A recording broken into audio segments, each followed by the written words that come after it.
NEET എക്സാമിൻ്റെ സുരക്ഷാ മാനദണ്ഡങ്ങൾ കണ്ടാൽ നമുക്ക് ഭയങ്കര ബോറായിട്ടല്ലേ തോന്നുക.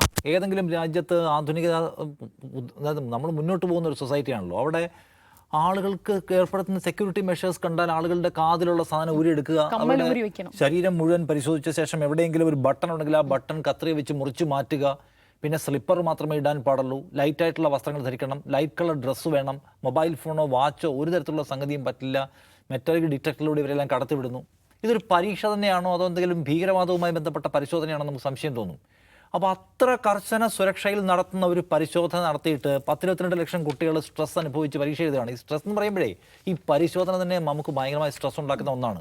കൃത്യസമയത്തിന് നിങ്ങൾ 1 സെക്കൻഡ് വൈകിപ്പോയാൽ നിങ്ങളെ പരീക്ഷാ ഹാളിലേക്ക് കടത്തില്ല. അപ്പോൾ അതിനുവേണ്ടി നേരത്തെ വന്ന് കാത്തിരിക്കുന്ന മനുഷ്യർ ഈ പരിശോധനയുടെ അനുഭവിക്കുന്ന സ്ട്രെസ്സ്, ഈ മാനസിക സമ്മർദ്ദങ്ങൾ മുഴുവൻ അനുഭവിക്കാൻ ഇതിനാണ് ഈ പരീക്ഷ കുറ്റമറ്റതാണ് അല്ലെങ്കിൽ കുറ്റമറ്റതായി നടത്താനുള്ള സർക്കാർ സംവിധാനത്തിൻ്റെ ഭാഗമാണ് എന്നൊരു വിചാരത്തിൻ്റെ അടിസ്ഥാനത്തിൽ നമ്മൾ കാണിക്കുന്ന സഹകരണമാണല്ലോ ഇത്. വലിയ വിമർശനം ഉണ്ടായപ്പോഴും എല്ലാവരും സഹകരിക്കുകയാണ്. കാരണം എന്താണ്, ഇത് അത്രയും ടോപ്പ് പരീക്ഷയാണ്. ഈ കോപ്രായം മുഴുവൻ കാണിച്ചിട്ട് 2 ദിവസം കഴിയും പറയാണ് ഈ പരീക്ഷാ പേപ്പർ ചോർന്നു പോയി, അതുകൊണ്ട് ഈ പരീക്ഷ റദ്ദാക്കുകയാണെന്ന്. എന്താണ് ഈ സർക്കാർ ജനങ്ങളോട് കാണിക്കുന്ന ഒരു മര്യാദ എന്നുള്ള സംഗതിയില്ലേ? എന്നുവെച്ചാൽ അതിൻ്റെ ഒറ്റ ഉത്തരവേ ഉള്ളൂ, ഈ സെക്യൂരിറ്റി ഷോ ഓഫ് എന്ന് പറയുന്ന അന്നത്തെ ദിവസം ഈ പാവപ്പെട്ട കുഞ്ഞുങ്ങളോട് കാണിക്കുന്ന പരിപാടി മാത്രമേ ഉള്ളൂ.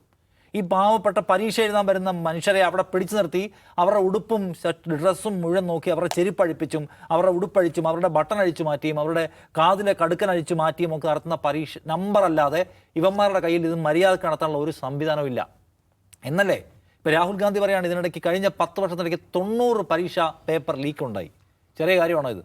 അപ്പോൾ ഈ ഓരോ തവണയും 2024 ചോർച്ചയ്ക്ക് ശേഷം കോടതി വന്നു, CBI വന്നു, കോടതി വന്നു, ഇനി കുറ്റമറ്റതായിരിക്കും, ഇനി ഒരു നിലയ്ക്കുമുള്ള ഒരു ഏർപ്പാട് നടക്കില്ല എന്ന് പ്രഖ്യാപിച്ചിട്ടാണ് സർക്കാർ അടുത്ത പരീക്ഷയിലേക്ക് കടന്നത്. ഇത്തവണ 3 ദിവസം കഴിഞ്ഞപ്പം റദ്ദാക്കാണ്. ഇതെങ്ങനെ സംഭവിക്കുന്നു? ഈ പരീക്ഷാ പേപ്പർ എങ്ങനെ ചോർത്തപ്പെടുന്ന കാര്യത്തിൽ ഇവിടെ അരിയാഹാരം കഴിക്കുന്ന മുഴുവൻ പേർക്കും അറിയാം ആരാണ് ഇതിന് പിന്നിൽ പ്രവർത്തിക്കുന്നത്. ഒന്ന്, ഈ സിസ്റ്റത്തിനകത്ത് തന്നെയുള്ള ആൾക്കാരുണ്ട്. രണ്ടാമത്തെ, പുറത്ത് ഈ പറഞ്ഞ കോച്ചിങ് മാഫിയ ഉണ്ട്. ഇവർ തമ്മിൽ ചേർന്നിട്ടുള്ള വളരെ ഓർഗനൈസ്ഡ് ആയിട്ടുള്ള ക്രൈമാണ്. അല്ല, ഇതൊരിക്കലും പുറത്തു പോകില്ല. അപ്പോൾ അതിന് പിന്നിൽ പ്രവർത്തിക്കുന്ന ഏജൻസീസ് ആരാണ്, മാഫിയ ആരാണ്? രാജസ്ഥാനിൽ പ്രവർത്തിക്കുന്ന ഒരു ഏജൻസി മാഫിയ നമുക്ക് നേരത്തെ തന്നെ അവർ എക്സ്പോസ് ചെയ്യപ്പെട്ടതാണ് പല തവണയായി. അപ്പോൾ ഇതൊക്കെ എല്ലാ തവണയും ഈ മാഫിയയ്ക്ക് ഓർഗനൈസ്ഡ് ക്രൈം നടത്താൻ കഴിയുന്ന ഒരു സാഹചര്യം അവിടെ അഴിച്ചിട്ടിട്ടാണ് ഈ പാവപ്പെട്ട പിള്ളേരെ ഈ ഗേറ്റിൽ മെറ്റാലിക് ഡിറ്റക്ടർ വെച്ച് ഇങ്ങനെ പേടിപ്പിക്കുന്നതെന്ന് കാണുക. അപ്പോൾ ഇതിൻ്റെ പ്രശ്നം ചോദിച്ചാൽ എൻറ്റയർ സിസ്റ്റം കുഴപ്പമായി കിടക്കുകയാണ്. എന്നുവെച്ചാൽ കേന്ദ്ര സർക്കാരാണല്ലോ ഈ പറഞ്ഞ നാഷണൽ ടെസ്റ്റിംഗ് ഏജൻസിയുടെ തലപ്പത്തിരിക്കുന്ന വിദ്യാഭ്യാസ വകുപ്പ്. അവരല്ലേ ഉത്തരം പറയേണ്ടത്? അവർക്ക് എന്തൊരു ഉത്തരവും പറയാനില്ല. ചോദ്യപേപ്പർ ചോർച്ചയുണ്ടെന്ന് സംശയം ഉണ്ടായി, ഞങ്ങൾ പരിശോധിച്ചു, സൂചന കിട്ടി, ഞങ്ങൾ റദ്ദാക്കാണ്. 22 ലക്ഷം മനുഷ്യർ, കുട്ടികൾ, അവരെ ഈ പരീക്ഷയ്ക്ക് വേണ്ടി എടുക്കുന്ന പ്രഷർ അറിയാമോ? നാട്ടുകാരുടെ പ്രഷർ, വീട്ടുകാരുടെ പ്രഷർ, അവരുടെ വീട്ടിൽ ചിലവാക്കുന്ന പൈസയുടെ പ്രഷർ, ഇത് മുഴുവൻ അനുഭവിച്ചു. കോച്ചിങ് സെൻറ്ററിൽ നടക്കുന്ന പ്രഷർ, അവിടെ കൊടുത്തിട്ടുള്ള ഫീസ്, ഇതെല്ലാം അനുഭവിച്ച് ഇവർ വന്ന് ഒരു വിധത്തിൽ ഈ പരീക്ഷ എഴുതി പുറത്തേക്ക് ഇറങ്ങിയിട്ട് സമാധാനമായല്ലോ എന്ന് വിചാരിച്ചിട്ട് വീട്ടിൽ പോയിരിക്കുകയാണ്. അപ്പോൾ പറയുകയാണ് നിങ്ങൾ ഈ എഴുതിയ പരീക്ഷ റദ്ദാക്കിയിരിക്കുന്നു, അടുത്ത ചോദ്യപേപ്പറുമായിട്ട് ഇനി വീണ്ടും എഴുതണമെന്ന്. അപ്പോൾ 22 ലക്ഷം മനുഷ്യർക്ക് ഇപ്പോൾ ഈ പറയുന്ന രാജൻ കമ്മിറ്റി റിപ്പോർട്ട് ചൂണ്ടിക്കാണിക്കുന്ന പ്രധാനപ്പെട്ട പ്രശ്നം ഈ ഏകീകൃത പരീക്ഷയായ നീറ്റ് ഉണ്ടാക്കുന്ന ഗുരുതരമായ മാനസിക സംഘർഷത്തെക്കുറിച്ചാണ്. അത് പരിഹരിക്കാൻ ഈ പരീക്ഷ എന്ത് ചെയ്യണം, വികേന്ദ്രീകരിക്കണം എന്നാണ് അവരാവശ്യപ്പെട്ടുള്ള ഒരു കാര്യം. രണ്ടാമത്തേത്, നേരത്തെ സാറ് പറഞ്ഞ വളരെ മൗലികമായ പ്രശ്നം, നീറ്റ് എന്ന് പറയുന്ന പരീക്ഷാ സമ്പ്രദായം തന്നെ ഭരണഘടന മുന്നോട്ട് വെക്കുന്ന സമത്വാശയത്തിനെതിരായിട്ടുള്ള ഒന്നാണ്. കാരണം ബാക്ക്വേർഡ് കമ്മ്യൂണിറ്റിയിൽപ്പെട്ട ആളുകൾക്കും അല്ലെങ്കിൽ മേഖലയിൽ പെട്ട ആളുകൾക്കും ഇതിനകത്ത് പ്രോപ്പറായിട്ട് കോമ്പീറ്റ് ചെയ്യാൻ കഴിയുന്നില്ല, അവർക്ക് അവരുടെ റെപ്രസെൻറ്റേഷൻ ഉറപ്പാക്കാൻ കഴിയുന്നില്ല എന്നുള്ള ഗുരുതരമായ പ്രശ്നമുള്ള അങ്ങേയറ്റം അബദ്ധം നടന്നിട്ടുള്ള ഒരു സംവിധാനമാണിത്. അതുകൊണ്ടാണ് ഞങ്ങൾ നീറ്റ് അംഗീകരിക്കില്ല എന്ന് സ്റ്റാലിൻ പറഞ്ഞത്. ആ പ്രശ്നം അവിടെ നിൽക്കെ തന്നെ ഇത്രയും പേരെ കൊണ്ട് ഈ സമ്മർദ്ദത്തിൽ നിർത്തി മുൾമുനയിൽ നിർത്തി പരീക്ഷ എഴുതിച്ചിട്ട് ചുമ്മാ ഒരൊറ്റ ഉത്തരവിൻ്റെ പ്രകാരം ഇതും കൊണ്ട് നിർത്തുകയാണ്, എന്നിട്ട് വീണ്ടും എഴുതാൻ പറയുകയാണ്.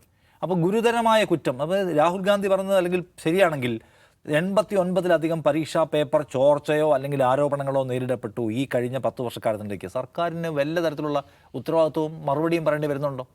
വേറെ വല്ല ഭരണകൂടങ്ങളുമാണ് ഇവിടുത്തെ മീഡിയ ഒക്കെ കൂടി എന്തൊക്കെ കാണിച്ചേനെ? അപ്പോൾ ഇവിടെ ഈ ഗവൺമെൻറ് ഇപ്പോഴും പ്രിവിലേജിൽ നിൽക്കുകയാണ്.